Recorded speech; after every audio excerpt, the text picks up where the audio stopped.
బయలుదేరి మార్గములు పోవచ్చుండగా ఒకడు పరిగెత్తుకుని వచ్చి ఆయన ఎదుట మోకాళ్ళుని, సద్బోధకుడా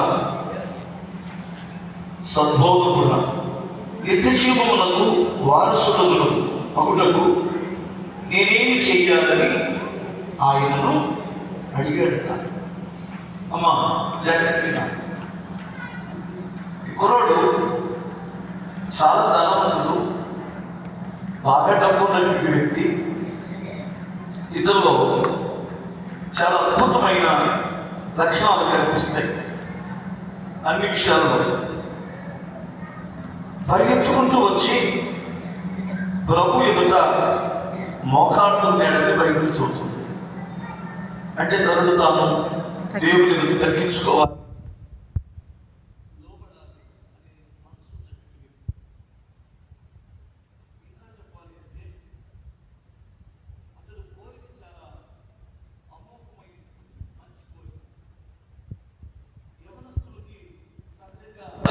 ఫలానా అమ్మాయిని చేసుకోవాలి, ఫలానా అమ్మాయి నా జీవితంలోనికి రావాలి, ఎలా కట్టాలి, అలా చెయ్యాలి, అలా సంపాదించాలి అనే కోరికలు కొన్ని ఉంటాయి.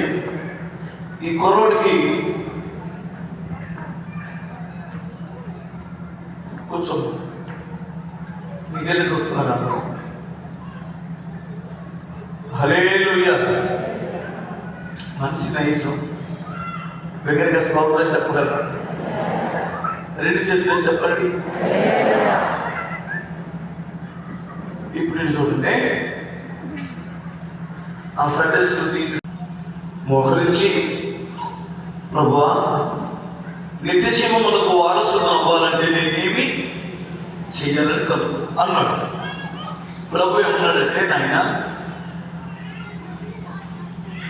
నీకు తెలుసు కదా, ఆజ్ఞలలో మోషే ధర్మశాస్త్రం తెలుసు కదా, ఆ ధర్మశాస్త్రంలో ఉన్న ప్రజాజ్ఞలను పాటించు అన్నాడు. వెంటనే కుర్రోడు అందుకొని ఏమన్నాడంటే, ప్రభువా అవి నేను బాల్యం నుండే అనుసరిస్తున్నాను. ఎంత బుద్ధిమంతుడు కదా, ఇవి బాల్యం నుండి నేను అనుసరిస్తున్నాను. అప్పుడు ప్రభువు అక్కడ రాయబడిన మాట ఏంటంటే, కింద తర్వాత చదువుకోండి, వారి వైపు చూసి వారిని ప్రేమించి, వారి వైపు చూసి వారిని ప్రేమించి, నీకు ఒకటి కొదువుగా ఉంది నాయన అన్నాడు. ఏమిటి నాయన ఆ కొదువు ఏంటంటే, నీకు అన్ని లక్షణాలు మంచిగానే ఉన్నాయి, నీ జీవితంలో నేను లేదు.